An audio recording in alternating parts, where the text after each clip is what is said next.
You alright, everyone? Episode 48. Not seen you in a while in terms of what's going on in the save, even though obviously I uploaded my last episode yesterday, which could actually be in 3 days, depending on when I actually end up editing and uploading this video. Kind of confusing, but as you can see, we're not in transfer window just in transfer window in the transfer season just yet. We're knocking on the door of it though. And we've got two really, really important games coming up. At home against Man City and away at the league leaders in Tottenham Hotspur.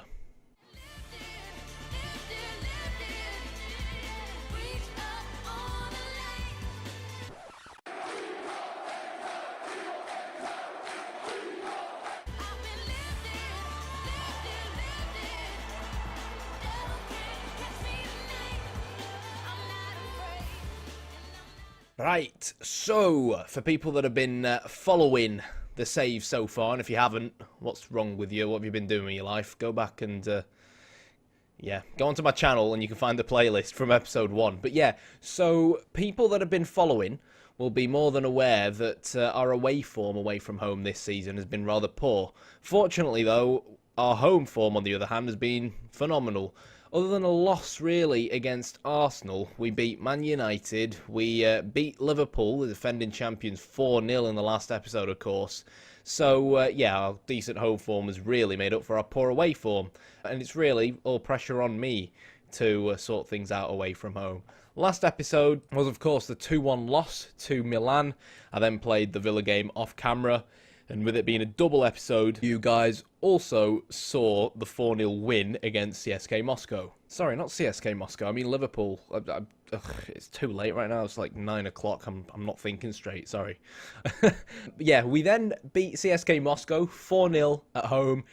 We mounted a comeback away from home, 3-0 down at half-time, 2-0 down at half-time. They made it 3-0 in something like the 46th minute or something like that. Like, literally, we just kicked off, and if you'll probably remember that episode. And then we pulled off the comeback. That was actually the game where Lucas Moura, our star signing in the summer, got injured for 6-7 months. So yeah, rip, rest in peace, Lucas Moura. But they came to our place, and Bain Yang was on fire, really. 2 goals for him. Andre Gray carried on his decent goal-scoring form for us so far, scoring a penalty. And then Nabil Gillas, who's been asking for more games, more starts recently, popped up in the 54th minute to grab the goal. And it pretty much, our 4th goal, of course, that game, and it pretty much solidified and guaranteed our 2nd place finish in Group G in the Europa League. So I'm looking forward to the knockout stages. Quite happy that we've really foreseen the group stages, given that we've not been in Europe for a very long time. This is, of course, our first season back in Europe. We then went away to West Brom.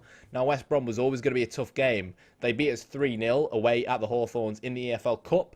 But unlike when they beat us 3-0, I've been doing some tweaks away from home that you'll catch a glimpse of in our 2nd game of this episode against Spurs. So, you can see we won 1-0. It was a tough game. It always is tough against West Brom. James McLean, though, ex-West Brom player, played phenomenally that game. 8.4 rating for him. Scored in the 58th minute. And as soon as Corchia got sent off in the 78th minute, it kind of gave us something to hold on to. And we saw the game out. Next up, we then had Watford. Watford, for people that might remember, have always really, Mazzari teams, been a bogey team for me. They always seem to score from a BS corner after I dominate them all game or something like that. And to be fair, they did score from like a corner in the 10th minute. Fortunately, though, Andre Gray again continued his fine goal-scoring form. He's really started kicking into gear again. He was obviously great for us in our championship, not in our championship season, didn't play for us in the championship, in our first season back in the Premier League where he scored 16 goals. Goals kind of dried up a little bit yesterday. But, as you can see, so far, so good this season with our new approach. 8 appearances, 5 goals, 1 assist, and 2 POMs. And out of the goals, really, he's had 6 starts, 2 on as a sub, and 5 goals, which is really a phenomenal return. Hopefully, Andre Gray can put past his previous poor injuries and, really start to rediscover his deadly goal-scoring form. And then we went away at the Stade de Suisse Wankdorf. I've only just noticed that, actually. The Wankdorf Arena. Wankdorf. The Swiss, does that mean the Swiss Wankdorf Stadium? Where we beat Young Boys 2-0. Not really a full-strength side. Needed to really keep people fit for this game at home against Man City. And yeah, a really solid 2-0 win in Europe once again. So, as you can see, since the last episode, not drawn a game, not lost a game. But knowing my luck, we're on camera now, so we'll probably end up losing against both Man City and Spurs. But historically, particularly against, to be fair, against both sides, Man City more so than Tottenham, we've had pretty good record. Liverpool really were our bogey team historically, and we beat them 4-0 this season. So hopefully we can carry on this form into the next game. As we can see, Man City are 9th in the Premier League. We currently sit 4th on 31 points, but it's extremely tight at the top. Even though we're 4th and Man City are 9th, really there's only 7 points between us, and this early on in the season, 7 points can easily get overturned. In terms of Spurs, Man United and Arsenal, yeah, there's a bit of a gap between us and them as well, but we have this game in hand. So if we can beat Man City, that'll put us on 34 points, and we'll basically be well in touch of a Champions League spot, and it increases the gap between the teams fighting it out for the Europa League. But again, early days so far. Let's just focus on things one by one. Arsenal somehow smashed West Ham 6-1, which is kind of interesting. Also, something else that might interest people, Chelsea have only gone and sacked their manager again. Last season, they had Pep Guardiola in charge. They sacked him mid-season, and Carlo Cudicini was interim manager. In the summer, they brought in Luis Enrique. For some reason, they're going for ex-Barca managers. He got sacked recently, and now they're stuck with Aitor Olmo, another Spanish man. I'm not quite sure why I said that like an Italian person, voice, thing. But yeah, he's currently their interim manager. When do we actually play Chelsea? I'd enjoy playing against them with an interim manager, because Cudicini didn't do too well, did he? No, well, that's safe to say. Yeah, that's quite some time away. But let's focus now on Man City and Spurs and make this, hopefully, another double episode to remember. So I'll see you guys at Ewood Park against Man City, whose manager nowadays, oh yeah, it's still Halil Hodzic. Yeah, definitely a mouthful, that one. See you there.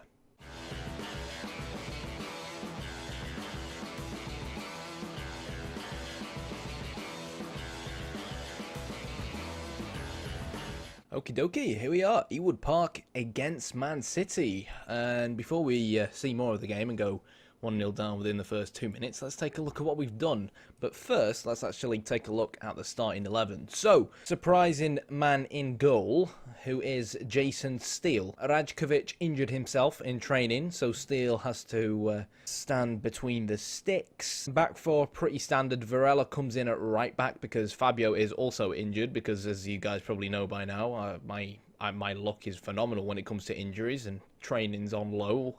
And I think the only way to prevent them getting injuries at this point is just telling them not to show up and just show up every Saturday. Tiote plays in the defensive midfield position. Kerem Demirbay is back from his long-term injury.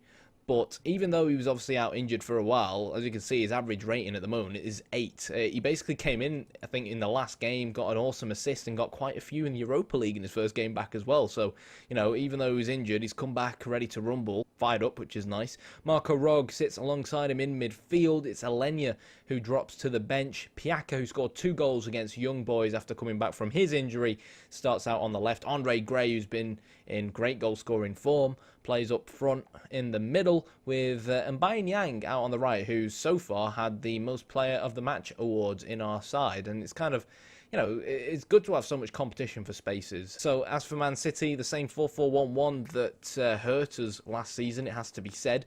Interestingly enough, though, both fullbacks playing very defensive. I don't know whether this is something that might change later on into the season, or into the game, sorry. Well, later on into the season, what am I talking about? Aurier, Serge Aurier, right back, Alaba at left back, and there's so much attacking quality in both them fullbacks.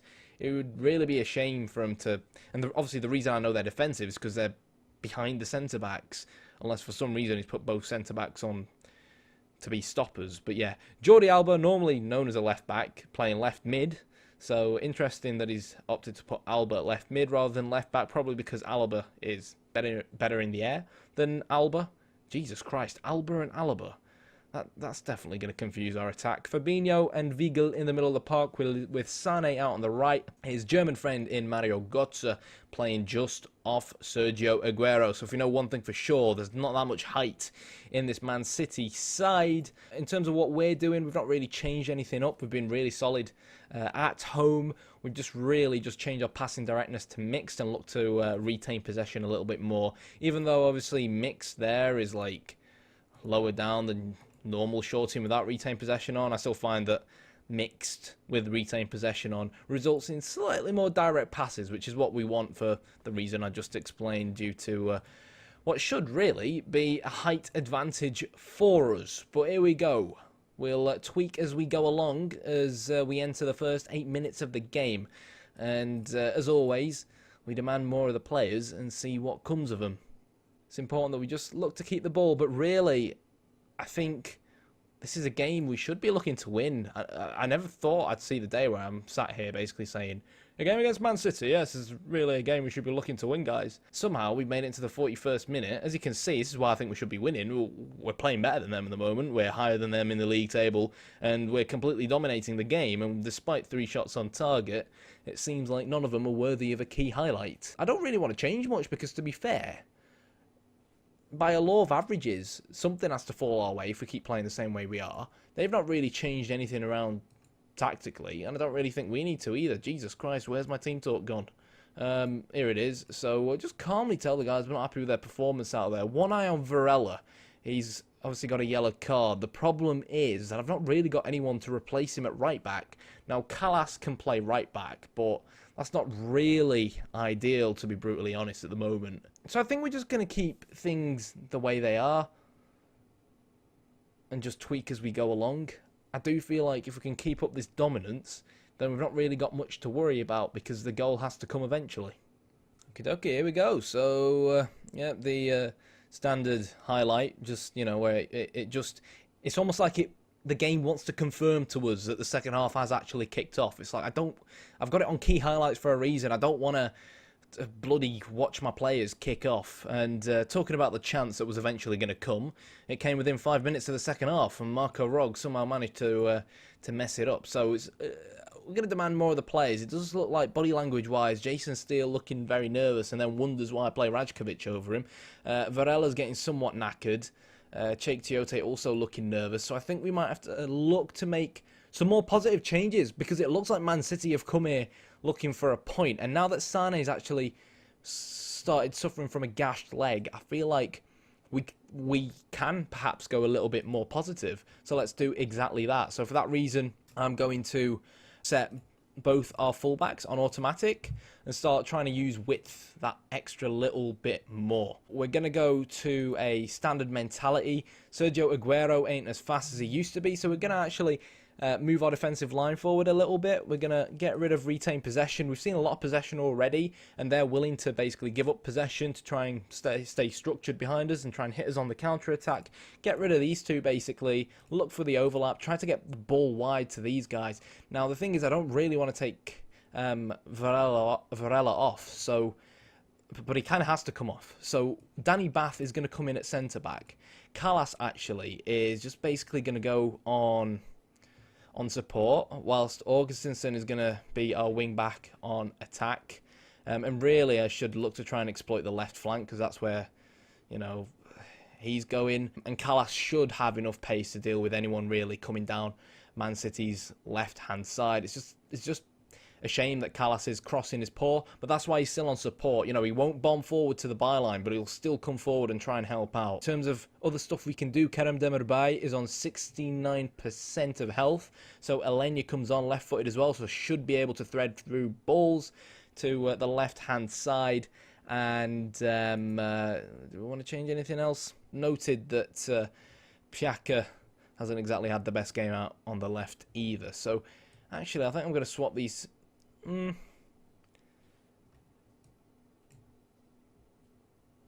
James McLean's going to come on. Right, I've changed my mind. James McLean's going to come on. Fair play to him. You know, he's not a flashy player like Piaka, but he always seems to perform, particularly out on this left-hand side. And if there's someone we need to grab an assist right now, I think McLean's actually more likely to grab an assist. In terms of distribute to fullbacks, I'm actually going to specifically tell Jason Steele to distribute it out to our left-hand side to try and get, you know, the ball played down there a little bit more. Sane's going to come off. We've made 3 changes in one go. I'm not entirely sure what changes Man City have made. So let's take a quick look at that. It's actually Pulisic. Ay. He's going to cause Callas problems, but, you know, he's come to me on numerous occasions and said that he wants to leave to join a Champions League side. So here you go, Callas. You're up against a Champions League side. Prove to me, prove to them that you're good enough. And after we make 3 subs, and Bain Yang is suddenly injured, and this game looks like it could now end 0-0 or could go down to some stupid last-minute goal. So we're going to go that little bit more direct. No else really I think we can do. We're going to no longer look to work the ball into the box. Don't want to go attacking, but we'll go expressive. That should help us. And if we still don't really see anything into the last 10 minutes, well, here we are, we might change some settings even more. But this is the problem with Man City, right? They've had only 1 shot on target, but 1 moment of magic is all they need. Oh, God. All right, okay. Thank God for that. It's only a red card. Never thought I'd see the day where I say that, but I was worried that the highlight was actually going to be Man City scoring from the free kick.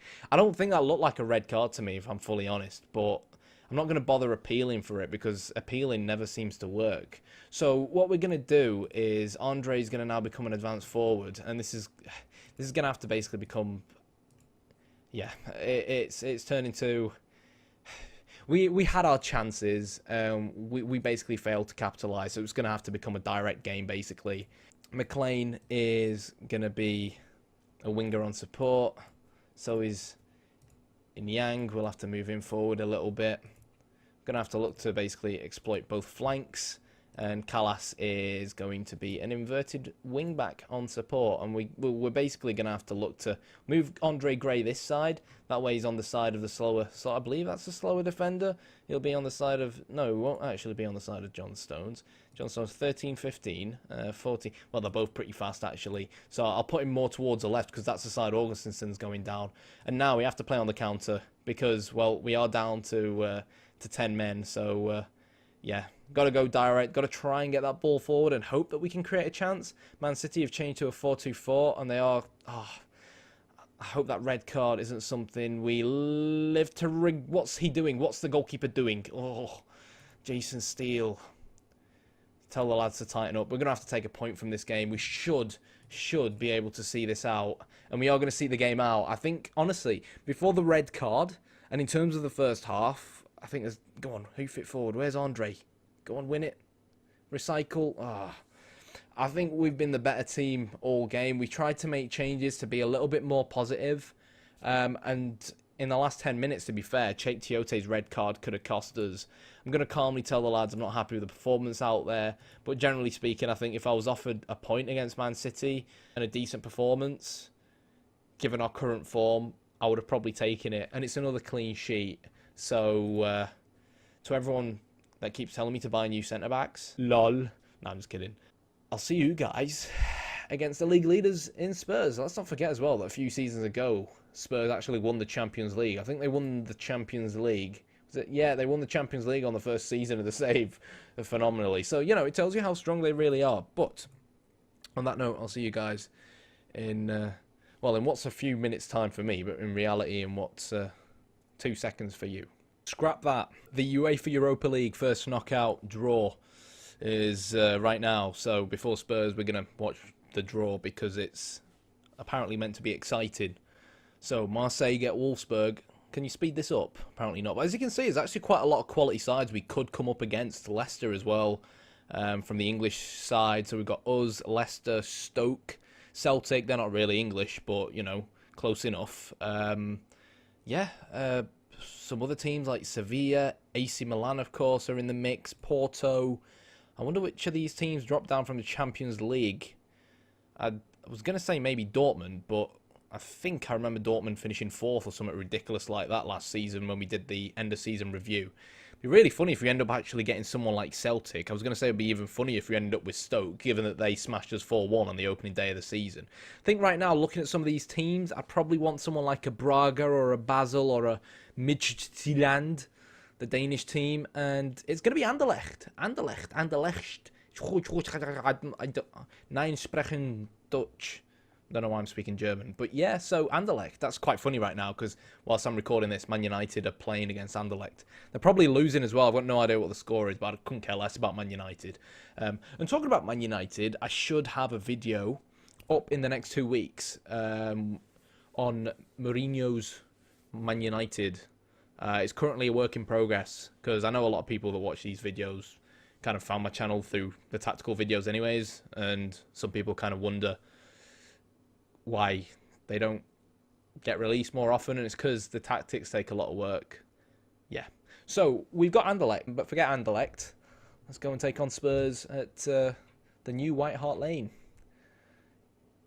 Creative name, I know. I say that every time we play Spurs, but I just can't get past the fact. It's like us winning the Europa League, expanding our stadium or moving to a new stadium, calling it New Ewood Park.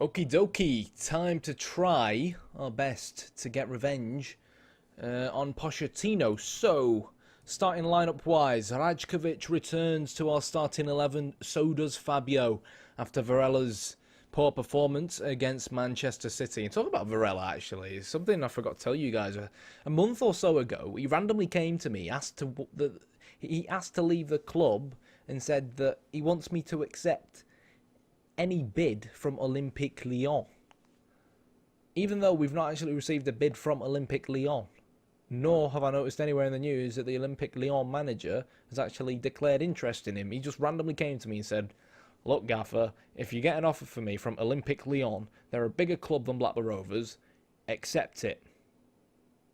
And I was like, I'll accept it if a bid comes in. And he was just like, I'm not pleased with how you've dealt with this. And he's just pissed off at me for some reason. But yeah, I'm glad that Fabio's back. He recently, I think, put pen to paper on a new contract. Centre midfield-wise, you can see that Rog moves into the right forward role. Alenya returns into the lineup alongside Kerem Demirbay. Tiote is suspended because of what happened in the last game. And as you can see, we're now using fullbacks rather than IWBs. And this is actually my small tweak away from home that's really done us a world of good. Now, most people, when they go away from home, kind of become a little bit more negative. But what I actually found was that at home, we do pretty well with the counter mentality because, and when we use the IWBs, because they come into the middle of the park, they help us hold on to the ball a lot better. We retain more possession. It starves the opposition. Away from home, teams are more willing to attack us because they know that we're the away team. So it actually works in our favour to actually play more positive because we've got good players, we've got really good technical players, and when we play that little bit more positive, we actually take them to the game a little bit more, if that makes any sense. Like, when we play more positive, more aggressive, it means that they're at home, they're trying to not sit back, but they're trying to attack us. So we just basically take the game to them rather than sit back ourselves and try and hit them on the counter. I've just found it works better for us, really, and it works better to try and utilise our width. We know that we've got good fullbacks because our 4-4-2 that we've been using the past few seasons, most of our assists actually came from the fullbacks, regardless of how our style of play has changed now. So, yes, nothing really too significant. We're now looking for the overlap. We got rid of dribble less and roam from positions, and our passing directness is mixed and retained possession. That's about it, really. But by changing our IWBs to fullbacks, these guys really start hugging the touchline that little extra bit better, and it just gives us an extra bit of width. And yeah, so let's see how we do. This is going to be kind of a different kettle of fish to the rest of the away games we've had recently. Also, Romeu's meant to be man-marking Ericsson. But yeah, this is going to be very different, I think, to the past few away games we've had recently, simply because it's Spurs. You know, Spurs are top of the league. And I think what's really important here is that we don't concede in the... Why, Football Manager? Why? Why? Ever since the last update, this happens all the time. Like, you just know it's going to happen. There's like some stupid free kick. Nothing seems to appear on the match engine. The referee gives away a foul for some reason. I'd be happy with a point coming away from top of the league, but oh, good save. Fair play, Rajkovic. But yeah, I'd be happy coming away with a point against top of the league, but in reality, if we can get a win here, it would obviously put a dent in Tottenham's title charge and help us catch up with them. Now, I'm not saying we stand any chance of winning the Premier League. All I'm saying is that the more points, the better. But let's see what Kerem Demirbay can do. And you know what? That was Tugay-esque. This is why we signed a Turkish centre midfield, because Turkish centre midfielders tend to do all right at Blackburn Rovers. Nice build-up play. Rog, who's newly playing out on that left-hand side. I mean, I say newly. He's played there for us before on the right-hand side, sorry. And he's very fast, even though he is a centre mid. And, yeah. Good goal, that. Chuffed with it. But, Jesus Christ, take a look at that. Match stats, 7 shots, 3 on target. So we need to change things around for me. We'll start off by demanding more. Wait for the team talk to... This is really annoying. Right, okay, let's just see past this highlight first. So Fabio, already yellow carded for some reason. Amazing if we can make it 2-0. Someone needs to make a run. Alenya's in. Alenya's going to shoot straight at the goalkeeper. We had that exact same chance against Man City last season. Not last season, last game. And yeah, for some reason, it just ends up going straight into the goalkeeper. Really annoying. I think it's as a result of the work ball into box instruction. But yeah. So, how are we going to now change this? What we need to do, let's just double check that Spurs themselves haven't, they've not really changed anything. Romeu's doing alright man marking Eriksen. The only issue with man marking, particularly when it's man marking someone like an Eriksen, is that he comes deep a lot, which means Romeu could end up obviously following him because the man marking is stupid like that. I mean, in some of my tactical videos, I've discussed like pressing triggers. You can't really do them too well on the match engine, which obviously if Romeu ends up following Eriksen deep, it leaves our back four exposed a little bit. So what are we going to do now? We're actually going to change to a control mentality. We're going to reduce our tempo a little bit and go narrow. We're going to start using the offside trap, even though it really shouldn't cause us any problems. Maybe with Lacazette on one wing, but it shouldn't cause us too many problems with Harry Kane up front. He's not that fast. And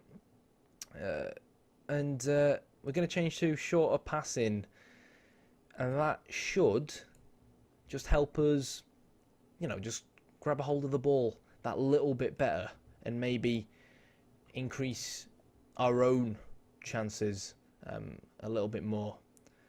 Don't hoof this forward. Good, he's not hoofed that forward. If he'd hoofed that forward, it would have gone against every single thing I just said. Augustinson to Kerem Demirbay. We might actually switch to IWBs as well. They'll help us hold on to the ball in the middle of the park. This is nice now. We just need to frustrate Spurs. They've seen a lot of the ball. We're 1-0 up. They're going to be frustrated. We just need to show them that we can play football as well. They're not the only team on this pitch that can play football. Romeu finds Piaka to Gray. Really nice 1-2 pass in between the players. Paka shoots. Paka finishes. Bada bing, bada boom. It's 2-0 against top of the league. And you know what? We've done really well against a big team so far this season. And it looks like our phenomenal away form is going to continue. I say phenomenal, it's only really become phenomenal as of recent, but I'd like to take a little bit of credit for turning it around. Really good goal there from Packer. And yeah, just 40 minutes in, we're going to drop to defensive just to make sure we don't concede before going in at half-time. The second I say that, we're probably going to give away a penalty again. Are we? Come on, someone, please. Just, oh, God, no. No. Oh, yeah. We live to fight another day. We live to fight another day. Jesus Christ. Okay. Whew. It's important we give the right team talk here. I don't normally show team talks, but what I'd do in this kind of situation is I'd calmly tell the guys not to let their performance drop. And normally it's always the guy with the highest rating that seems to lose confidence. But, if he's playing that well anyways, it's not really going to hurt him. In terms of substitutions, we don't really need to do much. We're going to start off the second half once again on defensive, not really change anything at the moment because, to be fair, we've been okay. If I am going to change one thing, I'm actually going to, not defensive fullback, sorry, I'm going to change these guys back into inverted wing backs. simply to help us hold on to the ball that little bit better. And the game plan going forwards is just to frustrate Spurs and try and stay as tight as possible at the back, because we've come away from home, yeah, we've gotten the 2 goals we wanted to. And one thing that's worth really noting is look at how the match stats have changed around after we made some of our modifications. Oh God, we've hit the bar this time round. Harry Kane had to header that out. Piaka's definitely got the pace to take on some players. Alenya headers the ball in. Loris will catch it, but so far very, very even game. The problem is, honestly, we need to make sure that Spurs do not get back into this game. Really, really important. But it does seem like we are going to mount yet another attack. And with so much technical ability in our side, just look at how easy it is for us to thread these balls and passes through. Alenya shoots, Alenya finishes. 3-0, as you do, a hat-trick of goals for the side. And what's really pleasing about our new approach is how many goals the centre mids get. And that was definitely a problem that we had in our 4-4-2 approach over the last few seasons. It almost seemed like, unless it was like some kind of phenomenal belter that came from outside the box from Claudio or something like that, who of course isn't really longer with us, it almost seemed like our centre mids didn't even contribute that much goal scoring wise. Granted, the other one was Tiote, who played defensive, but you know, header from Dumic, we hit the bar again. Jeez. Fortunately, we're 3-0 up, otherwise all these missed chances would be driving me up the wall. Augustinsen's on 69%, but to be fair, he's playing well, so I'm not really too keen on the idea of taking him off. We're still on defensive mentality, actually. I completely forgot about that, and that's one of the issues with this TV approach. Again, quite a few people... Oh, God. Why has he done that? Quite a few people have been asking for how to get these scoreboards. What are they doing? That's actually a good ball. Fair play, Rajkovic. I think he's been watching some of these videos, listening to me constantly rollicking. But yeah, so I promise, I am going to be doing a video on how you guys can get these scoreboards. Obviously, there's quite a few to choose from. What is this highlight? Are Spurs actually going to score from this highlight after we passed all the way towards the final third? Harry Kane to Insigne. And if there's anyone on this Spurs side that can cut inside and grab a goal, it's always going to be Lorenzo Insigne.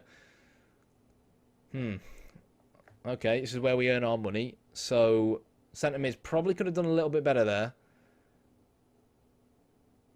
Good strike, but again, getting beat at his near post.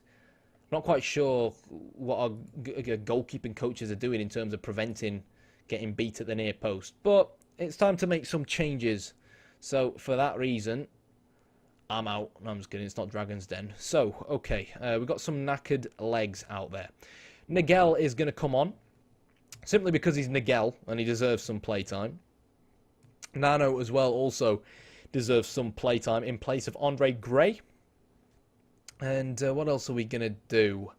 Now, Fabio's actually, he's playing well, but he's on a yellow card. I'm going to trust him on this one. I'm not going to bring Danny Bath on either. Romeo's going to be told to stop man-marking Ericsson, because I don't really feel like we need to man-mark him too much. Let's try and stay a little bit more rigid. And in terms of any other sub we want to do, I'm going to move Fabio to left-back and bring on Varela, because Augustinsen really, really, really does need a rest. I'm not quite sure who our next game is against. But either way, yeah. We're going to remove user offside trap, sit slightly deeper, look to waste time as well. Be more disciplined, no longer look for the overlap because there's no point really. And we'll work the ball into the box. Simply because that will further slow down our approach in the final third, in the Spurs final third. But here we go. If Spurs score from here, I'm probably going to lose my shit. Insigne, who's, to be fair, been phenomenal so far this second half. Look at the amount of players we have trying to close him down. Dyer picks the ball up to Dele Alli. Please don't let this be AC Milan. No. Kane finds Son Heung-min, who's going to score.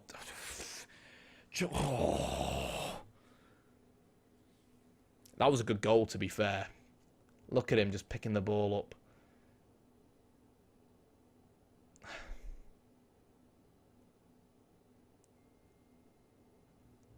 Can I skip this yet? Okay. Oh God. Right, okay. Okay, first of all, tell him to tighten up. Oh, God. What are they doing? What are they doing?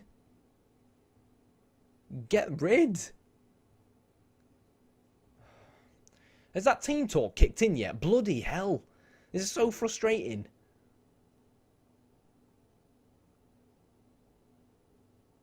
Okay, Nano to Nigel, who's... Oh, wow, great ball there to Marco Rog, but he's not going to score. Shoots, good save from Lloris. Lloris. Hugo Lloris. So, right, okay, awesome. That defensive mentality is kicking in. We actually have players behind the ball. You see they're quick and ready to counter. For some reason, our players are hanging around there, even though the Spurs players are there. Mind equals blown. Right. Okay. These guys are going to come back here. On support, Nano's going to be up front as a DLF on support. Romeu's just going to be a good old-fashioned defensive midfielder. Both fullbacks are going to be fullbacks on support. Maybe turn him into IWBs, kind of like reduced our width a little bit, which has kind of allowed Insigne to, you know, do what he does. And really, are we being a little bit too negative here? I'll put my neck on the line and say yes. But other than that, is there really much we want to change? Again, I don't really feel like we're doing too much wrong. It's just Spurs being Spurs.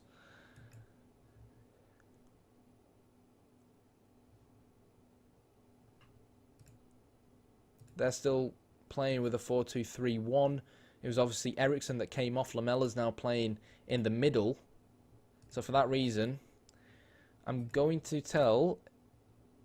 Oh, where is he? Romeu to man-mark Lamela. Now, this could drag him out of position, but Lamella's definitely an advanced playmaker in that position, which means I've not got much of a choice, really, but to try and shut him up. Alenya's going to be a deep-line playmaker. Is it going to be Alenya, or are we going to make it Nigel? I think Nigel actually suits the role a little bit better. He's got 13 tackling.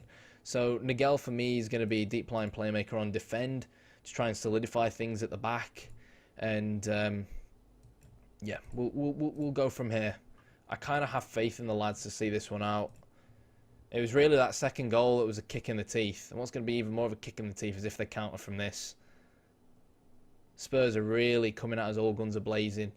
Rajkovic now with the kick. I'd really like it if these highlights pissed off. Piaka picks it up out on the left wing, gets tackled by Walker, and this is going to be a counter-attack and probably the equaliser. I can feel it. We've honestly, like, what's he doing? What's he done? Oh, for God's sake. This is why they're top of the league. I'm regretting taking the piss out of them now. The highlights are coming thick and fast, and I don't know what we can do. Tackle him. Insigne's going to play in Harry Kane. Oh, God. Honestly, guys, I don't know what to do. I'm being brutally honest here. It's just highlight after highlight. Defensive fullback. These are all just going to basically become defensive, whatever the hell they're doing. They have to be, basically. Nano, defensive forward, so that he can try and close down that little bit more from the front. Even though that's not really where the problem lies. I feel like the problem kind of lies in the middle of the park, but we've made all our subs. Piaka, I'm going to tell him to close down a little bit more, tackle harder, mark tighter. Same thing for Rog. We just basically need men behind the ball at the moment, and honestly for everyone to contribute. So for that reason, we're going to go to fluid, because fluid isn't just how you pass the ball. If you're fluid, it also means, like, let's say, you know, we're going forward, Nigel goes forward, Nano will take his space, etc., etc., and the same applies defensively. It just basically means we need everyone to contribute right now, and that includes the forwards, because Spurs have a better team than us, and they're coming at us all guns a-blazing at the moment. 5 minutes to go. Only 2 minutes added time. Aggressively tell the lads to tighten up. And I think if we pray to the football manager gods, we might have just about seen this game out. Or not. Insigne.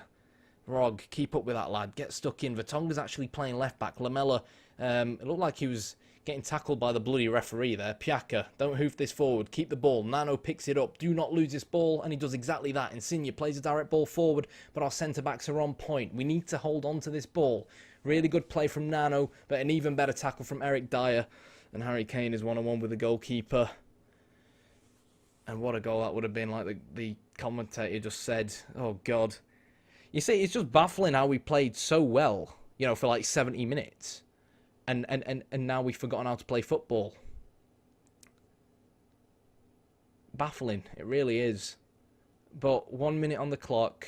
Oh, for God's sake, it's another highlight. I've honestly never seen this before. I have never, ever seen this before. And this guy needs to pass. Otherwise, that's going to happen. Our centre-backs have been pretty solid. But, I mean, I know we've conceded 2 goals. But in terms of how poorly Nano's doing up front on his own. Bear in mind, I made the substitutions like when we were bloody 3-0 up. Hold on to that ball, man. 20 seconds to go. Oh, for God's sake, he's giving the ball away. No, not like this.